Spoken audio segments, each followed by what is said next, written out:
वंदे मातरम कर्मचारी साथियों, जैसा कि आपको पता है राज्य सरकार ने राज्य कर्मचारियों के लिए बोनस की घोषणा कर दी है और राजस्थान के वित्त विभाग ने इसके संबंध में आदेश भी निकाल दिया है। आदेश भी लगभग सभी ने देख लिया होगा, लेकिन काफ़ी विस्तृत आदेश है, यानी 4 पेज का आदेश है, जिसमें कई बिंदु है जो कुछ लोगों को समझ में नहीं आ रहे हैं। तो उसका पूरा एक्सप्लेनेशन मैं बताने की कोशिश करूँगा, डिटेल में बताने की कोशिश करूँगा एक एक पॉइंट। दूसरा, अनुपातिक बोनस किसको मिलेगा, या जिसकी सेवा या कुछ दिन पूर्व ही जो या कुछ महीनों पूर्व अगर स्थायीकरण हुआ है तो उनको बोनस कितना मिलेगा, वो भी मैं आपको बताऊंगा। अनुपातिक बोनस की गणना कैसे करनी है, इसके अलावा कौन कौन इसके पात्र होंगे, कौन पात्र नहीं होंगे, और पे मैनेजर पे बोनस का बिल है वो किस प्रकार से आपको बनाना है, वो सारी डिटेल्स इस वीडियो में चर्चा करेंगे। तो थोड़ा सा वीडियो लंबा हो सकता है, लेकिन आप पूरा वीडियो देखें ताकि आपको बोनस से संबंध में कोई भी समस्या नहीं आए। तो जैसा देख पा रहे हैं, ये 14/10/2022 का यानी 2 दिन पूर्व का आदेश है, जिसमें grant of ad hoc bonus to state government employees for the financial year 2021-22, और इसमें लिखा हुआ 30 दिन के लिए बोनस होगा। और government servants were in the service on 31/3/2022, यानी 31/3/2022 को जो सर्विस में थे और कंटिन्यू इन सर्विस, और 1 अप्रैल 2022 को भी कंटिन्यू सर्विस में थे, उनको ये बोनस मिलेगा। दूसरा, in the pay level matrix L12, यानी L12 या उससे कम के जो भी पे लेवल में है, लेकिन उसमें एक बात और है कि या तो 4800 ग्रेड पे या उससे कम वाले, और दूसरा अगर मान लो 4800 है लेकिन excluding officers of state service, यानी राज्य सेवा के जो अधिकारी यानी राजपत्रित अधिकारी है उनको छोड़ करके ये बोनस मिलेगा। और इसके अलावा जो 30 दिन के लिए मिलेगा, इसके अलावा कुछ काफ़ी महत्वपूर्ण बातें इसमें बताई हुई है कि जैसे रेस्ट्रिक्टेड टू 7000 यानी 7000 तक या उससे मतलब कम ही मिलेगा, मैक्सिमम 7000 से ज़्यादा नहीं मिल सकता। और 31 मार्च 2000 तक की जो भी परिलब्धियाँ हैं, एमोलूमेंट्स हैं, उन पे इसकी गणना होगी। ये पूरी प्रक्रिया या पूरा क्या किस तरीके से गणना होगी मैं हिंदी में आपको बता दूंगा।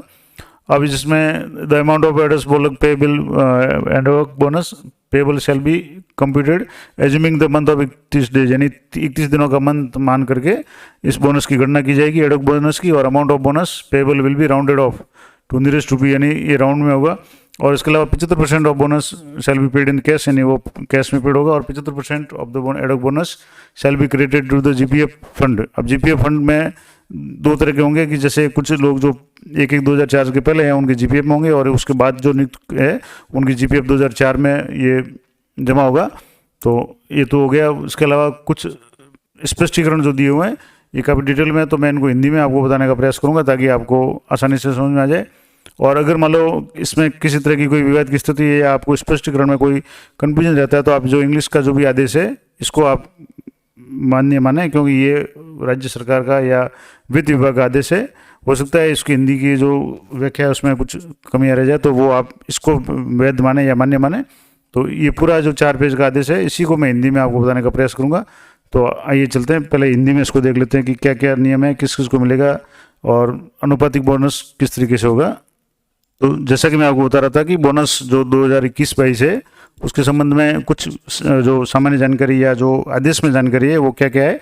तो पहली बात ये कि राज्य सरकार के कर्मचारियों को वित्तीय वर्ष 2021-22 के लिए 30 दिनों की परिलब्धियों के बराबर तदर्थ बोनस दिया जाएगा। राज्य कर्मचारी जो 31/3/2022 को सेवा में थे, जैसा कि मैंने अभी बताया था, और उसके बाद में 1 अप्रैल 2022 को भी सेवा में बने हुए हैं, यानी अगर 31 मार्च को रिटायर्ड हुए तो उनकी बात अलग है, लेकिन जो एक को भी सेवा में बने हुए हैं उनको मिलेगा। और राजस्थान सिविल सेवा नियम संशोधित नियम 2017 के तहत पे मैट्रिक्स L12 यानी लेवल 12 या उससे कम का वेतन प्राप्त कर रहे थे, या राजस्थान सिविल सेवा संशोधित नियम 2008 राज्य सेवाओं के अधिकारियों को छोड़कर, यानी जो गेजेटेड ऑफिसर है राज्य सेवा के अधिकारी यानी व्याख्याता और उससे ऊपर ग्रेड के जो भी प्रिंसिपल्स वगैरह जो भी है उनको छोड़ करके 4800 ग्रेड पे तक के, यानी 4800 ग्रेड पे वेतन या उससे कम वाले जो भी आरएन वेतन प्राप्त कर रहे हैं उनको ये बोनस मिलेगा, यानी ये लोग उनके पात्र होंगे। 4800 से अगर ज़्यादा ग्रेड पे है, भले चाहे वो तृतीय श्रेणी अध्यापक हो, द्वितीय श्रेणी, तो भी नहीं मिलेगा। इसके अलावा L12 से ऊपर के हैं तो उनको भी नहीं मिलेगा। और अगर राजपत्रित अधिकारी है, चाहे उनका ग्रेड पे 4800 से कम हो या L12 में ही हो, लेकिन राजपत्रित कर्मचारी है तो उनको नहीं मिलेगा। ये महत्वपूर्ण बात थी।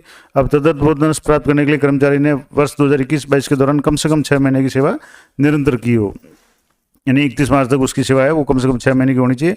वित्तीय वर्ष 21-22 के लिए पात्र कर्मचारियों को दे तदर्थ बोनस की राशि की गणना 31 मार्च 2022 को वास्तविक परिलब्धियों के आधार पर की जाएगी, यानी कि जो 21-22 का जो सत्र था उसमें कम से कम 6 महीने की सर्विस होनी चाहिए, और जिसकी 31 मार्च को गणना की जाएगी। और परिलब्धियों की सीमा है वो 7,000 रुपये प्रति माह तक सीमित रहेगी, नहीं अधिकतम जो बोनस है वो 7,000 रुपये मिल सकता है।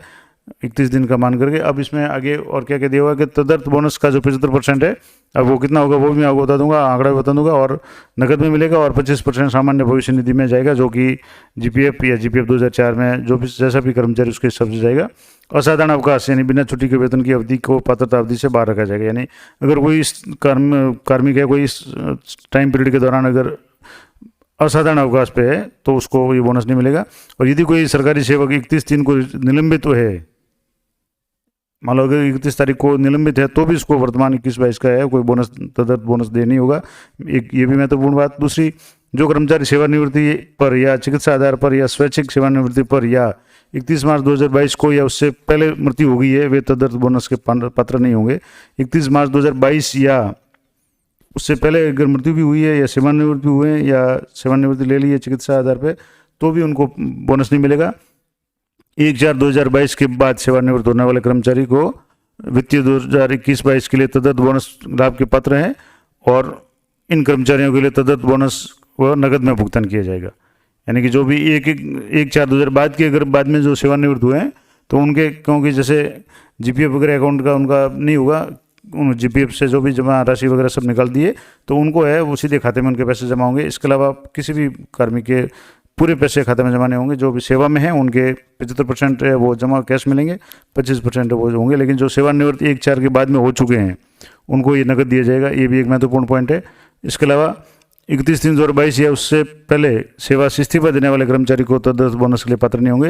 यानी किसी कर्मचारी ने 31/3/22 को या उससे पहले ही अगर इस्तीफा दे दिया सेवा से, यानी 31 तारीख को भी सेवा में नहीं थे या 31 तारीख के बाद 1 तारीख को सेवा में नहीं थे 1 अप्रैल को, तो वो पात्र नहीं होंगे। इसके अलावा अंशकालिक, आकस्मिक या दैनिक वेतन परिवीक्षाधीन परीक्षक के रूप में नियुक्त कर्मचारी भी तदर्थ बोनस के पात्र नहीं होंगे। यानी कि जो दैनिक वेतन भोगी है या अंशकालिक है या जो प्रोफेशनल है, उनको भी जो भी है वो बोनस नहीं मिलेगा। इसके अलावा 6 माह से अधिक, मान लो किसी की सेवा 6 माह से अधिक और 11 माह तक की सेवा पूर्ण करने पर अनुपातिक बोनस मिलेगा। यानी 12 महीने की अगर सेवा पूरी करेंगे तो उसको पूरा बोनस मिलेगा, और इससे कम सेवा होगी तो उसको 6 माह से अधिक होगी, 6 से कम है तो बिल्कुल बोनस नहीं मिलेगा, और 6 माह से लेकर के 11 माह तक है तो उसका अनुपातिक बोनस मिलेगा। अनुपातिक बोनस कितना होगा वो उसका मैं अमाउंट भी आपको बता दूंगा अगली जो स्लाइड में।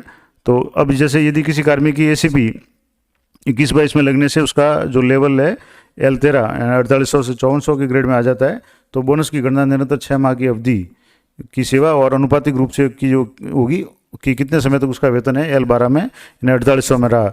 यानी कोई कार्मिक अगर वर्तमान में 5400 ग्रेड पे यानी L13 में है, लेकिन 21-22 में अगर वो 6 माह की सेवा उसकी कम से कम L13 में हुई है, L12 में हुई है यानी 4800 ग्रेड पे में हुई है, तो कितने समय तक वो 4800 के ग्रेड पे में उस दौरान रहा, उसके आधार पर उसको है अनुपातिक बोनस दिया जाएगा।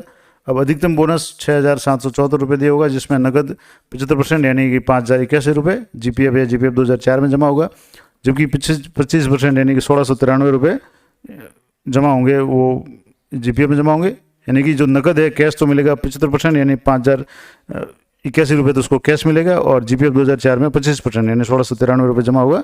ये महत्वपूर्ण बात थी कि 75% है वो कैश मिलेगा। नेक्स्ट है कि अनुपातिक बोनस की गणना कैसे की जाएगी। तो अनुपातिक बोनस की जो गणना है वो जैसे 6,774 रुपये जो मैक्सिमम है उसको 12 से भाग देने के बाद में जो भी संख्या आएगी उसके हिसाब से अनुपातिक महीनों के हिसाब से बोनस की राशि की गणना होगी। अब जैसे एक माह का मैं आपको बताऊंगा, जैसे 6 माह से कम अगर अवधि है, सेवा की अवधि है, तो आपको बोनस बिल्कुल नहीं मिलेगा। ये 31 मार्च की बात है। उसके बाद में अगर 6 महीने की है आपकी सेवा है, 6 महीने तक हो जाती है तो 3,387 रुपये यानी जो भी है उसका आधा मिलेगा। उसके बाद में 7 महीने की अगर राशि है तो उसका जो भी बोनस है वो 3,992 रुपये मिलेगा। 8 महीने की अगर उसकी सेवा है तो उसको 4,516 रुपये। 9 महीने की सेवा है राशि है, अगर सेवा की हुई है या उसकी सर्विस है तो उसको 5,081 रुपये मिलेंगे। और 10 महीने की अगर उसकी सर्विस है तो 5,645 रुपये मिलेंगे। इसी तरह से अगर किसी कार्मिक की 11 महीने की जो सेवा है तो उसको 6,210 रुपये मिलेंगे, और 12 महीने की यानी अधिकतम अगर सेवा है तो उसको 6,774 रुपये यानी पूरी जो है वो बोनस की राशि मिलेगी। नेक्स्ट पॉइंट है, एक नोट दिया हुआ कि वित्त विभाग के आदेश दिनांक 14/10/2022 के अनुसार बोनस की 75% नकद मिलेगी और 25% वो जीपीएफ या जीपीएफ 2004 में जमा होगी, जो पहले मैंने बता दिया। अनुपातिक बोनस पे मैनेजर पर बनाने के लिए, अब जैसे किसी कर्मी का अनुपातिक जो बोनस बनाना है पे मैनेजर पे, तो वो कैसे बनाना है, तो उसके लिए सबसे पहले जो पे बोनस का जो बिल है वो प्रोसेस करना पड़ेगा। उसके बाद में अपडेट बोनस जो टैब है उसमें बोनस की राशि को अनुपातिक राशि के अनुसार एडिट करना पड़ेगा, यानी कि जो नॉर्मल राशि बन जाएगी उसके बाद में जो भी मैंने ये आगे पिछले स्लाइड में जो बताया था उसके हिसाब से आपको एडिट करनी है कि कितने महीने की उसकी सेवा है, उसके हिसाब से कितना महीने की उसका जो भी बोनस बनेगा वो आपको यहाँ एडिट करना है और कंफर्म होने के बाद इसको आगे फॉरवर्ड करना है। अब जैसे तीसरा पॉइंट है कि सेवा अवधि को राउंड ऑफ किया जाता है, यानी 15 दिन या उससे अधिक की अवधि को अगले माह में राउंड ऑफ करें और 15 दिन से कम अवधि को छोड़ना है, और 6 महीने की अवधि के लिए राउंड ऑफ नहीं किया जाता है। तो ये कुछ महत्वपूर्ण नियम थे जो बोनस से संबंधित थे। आशा करता हूँ ये आपके लिए उपयोगी रहेगी। और मैं जैसे मैंने आप वीडियो की शुरुआत में बताया था कि मैं पे मैनेजर पे भी आपको बता दूंगा कि किस तरीके से आपको बिल का एलोकेशन करना है इसके लिए, बोनस के लिए, और कैसे प्रोसेस करना है। तो आइए चलते हैं पे मैनेजर पे। जैसा कि मैं आपको बता रहा था, पे मैनेजर पे आपको लॉगिन करना है, उसके बाद में बिल एलोकेशन में जाना है, और बिल एलोकेशन में जाने के बाद में आपको यहाँ से जो भी बिल एलोकेट करना है बोनस के लिए, अगर मान लो ये बोनस का जैसे यहाँ से आप ये बिल टाइप में सेलेक्ट करेंगे तो यहाँ बोनस आ जाएगा। अगर नहीं आता है तो आपको मास्टर में जाकर के ऐड बिल रोल्स में जाना है और यहाँ जाकर के आपको बोनस को है वो ऐड कर देना है। और जैसे यहाँ से ये बोनस सेलेक्ट करें उसके बाद में ऑब्जेक्ट ऐड उसको 01 सेलेक्ट करना है, मंथ है अक्टूबर है, उसके बाद में दिनांक है उसको आप कैलेंडर से सेलेक्ट कर सकते हैं, और उसके बाद में बिल नंबर है, आप जैसे जो भी बिल नंबर देना चाहें वो दे सकते हैं, क्योंकि उसके बाद रेफरेंस नंबर वो जारी हो जाएंगे।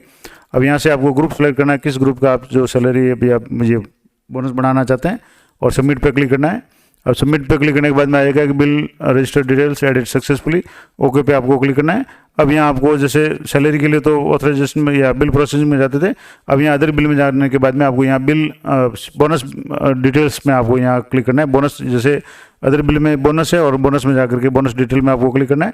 तो यहाँ आपको पे ईयर है 22 आ जाएगा, 2022 अक्टूबर मंथ आ जाएगा। उसके बाद में बिल नेम में आपको जैसे अभी आपने जो भी सिलेक्ट किया है उस ग्रुप को सिलेक्ट करना है और बिल नंबर यहाँ से आ जाएंगे, और यहाँ से आपको ऑर्डर सेलेक्ट करना है। लेकिन अभी भी जैसे इसमें आप देखेंगे तो जो लास्ट ऑर्डर है वो F10 और 2021 का है, 26/10/2021 का ऑर्डर है। इसका मतलब अभी तक का लेटेस्ट ऑर्डर जारी नहीं हुआ है, तो सब आपको कुछ समय तक इंतजार करना पड़ेगा। ये जब अपडेट हो जाएगा पे मैनेजर पे बोनस के लिए ऑर्डर जो वित्त विभाग का है, तभी ये बिल बन पाएगा और सही बिल बनेगा। अब एक तो इस तरीके से आपको बनाना है। अब जैसे यहाँ से होगा उस जो फिर आप शो करेंगे तो यहाँ से कार्मिक की जो है लिस्ट वो शो हो जाएगी। अभी जैसे ये ऑल जैसे यहाँ सेलेक्ट करना, तो अभी ये ऑर्डर अगर मान लो जारी नहीं हुआ क्योंकि पुराना आदेश है तो ये नहीं बताएगा। यहाँ आप जब भी ये F10 की जगह दूसरा जो लेटेस्ट 2022 का आदेश आ जाएगा तब आपका ये बिल प्रोसेस होगा। अब एक और महत्वपूर्ण बात बताई थी कि जो जैसे जिसका बोनस है पूरा नहीं है, यानी कि जो भी मैंने आपको बताया था कुछ महीनों का जो बोनस है या जिसको अनुपातिक बोनस कहते हैं, तो उसको आपको कैसे एडिट करना। तो यहाँ से जैसे ये जैसे अदर बिल में जाने के बाद में बोनस बिल में जाने के बाद में एक तो बोनस डिटेल था, उसके ऊपर बोनस अपडेशन है। बोनस अपडेशन में जाने के बाद में आपको यहाँ मंथ सेलेक्ट ईयर सेलेक्ट करना है, मंथ करना है, उसके बाद में आपको बिल सेलेक्ट करना है और बिल नंबर सेलेक्ट करना है। जैसे ही बिल नंबर आ जाएगा उसके बाद में ऑर्डर सेलेक्ट करना है। हालांकि जैसे अभी ऑर्डर नहीं आ रहा है तो ये काम नहीं करेगा, मैं सिर्फ आपको बता रहा हूँ प्रोसेस। और जैसे यहाँ शो डिटेल्स जो भी होगी यहाँ आपके सामने डिटेल्स शो हो जाएगी, और उस डिटेल्स में से जैसा जितना बोनस बनेगा उसके हिसाब से आपको जो भी अनुपातिक बोनस आपको बन रहा है, जिस कार्मिक के अगर किसी का बन रहा है तो उसको यहाँ से कार्मिक को सिलेक्ट करके एडिट करना है। तो ये प्रोसेस करना है। उसके बाद में जो भी ऑर्डर है, ऑफिस का जो ऑर्डर है बोनस जारी करने का, वो ऑर्डर आपको अपलोड करना है, और जो वित्त विभाग का आदेश है वो भी आपको अपलोड करना है। तो इसके लिए आपको ऑथराइजेशन में जाने के बाद में यहाँ से जो डॉक्यूमेंट अपलोड में जाना है, और यहाँ डॉक्यूमेंट अपलोड में जैसे अक्टूबर है उसके बाद में यहाँ से जैसे बोनस सेलेक्ट करेंगे, मंथ सेलेक्ट कर दिया, बोनस कर दिया, उसके बाद में यहाँ जो भी डॉक्यूमेंट है, अब जैसे ग्रुप को सिलेक्ट कर लिया, उसके बाद में जो भी ये बिल नंबर आ जाएगा, उसके बाद में जो एक तो बोनस ऑर्डर एंड डेट है, इसके अलावा जैसे कॉपी ऑफ ऑफिस ऑर्डर या अदर डॉक्यूमेंट। अब जैसे एक में तो आपको जो भी विद्यालय का जो आदेश है, बोनस का आदेश है, वो आपको अपलोड करना है, और एक जो वित्त विभाग का आदेश है उसकी दोनों की कॉपियाँ आपको यहाँ से PDF को सिलेक्ट करके अपलोड करना है। उसके बाद में बिल को जो DDO फॉरवर्ड के बाद में उसके डिजिटल साइन करके ट्रेजरी फॉरवर्ड करना है। तो इस तरीके से ये बोनस का जो बिल है आपको बनाना है। अब जब भी ये आदेश जारी होंगे इसकी अपडेट में या तो कम्युनिटी टैब में दे दूंगा या अलग से वीडियो बना के दे दूंगा। तब तक आप थोड़ा सा इंतजार करें। जो बाकी का प्रोसेस है ऑफिस आदेश निकालने वगैरह का वो आप कर लें, और कौन कौन कार्मिक जो पात्र हैं, कितने अनुपातिक के हैं या पूरा बोनस मिलेगा, वो आप एक बार डिसाइड कर लें, जो भी मैंने नहीं बताएं। और इसका जो भी बोनस का जो आदेश है, ये अगर आप आदेश आप प्राप्त करना चाहें तो मैंने टेलीग्राम चैनल पे इसको अपलोड कर दिया। आप जो भी चैनल का जो डिस्क्रिप्शन है वीडियो का, इस वीडियो का, उसमें टेलीग्राम चैनल का लिंक दिया हुआ है, वहाँ से आप इस आदेश को डाउनलोड कर सकते हैं। तो इसी तरह के अपडेट के लिए चैनल पर बने रहें, और इस संबंध में कोई भी आपकी क्वेरी है तो आप कमेंट करके पूछ सकते हैं। मैं यथासंभव उत्तर देने का प्रयास करूँगा। तो मिलते हैं नेक्स्ट वीडियो में, तब तक जय हिंद, जय भारत।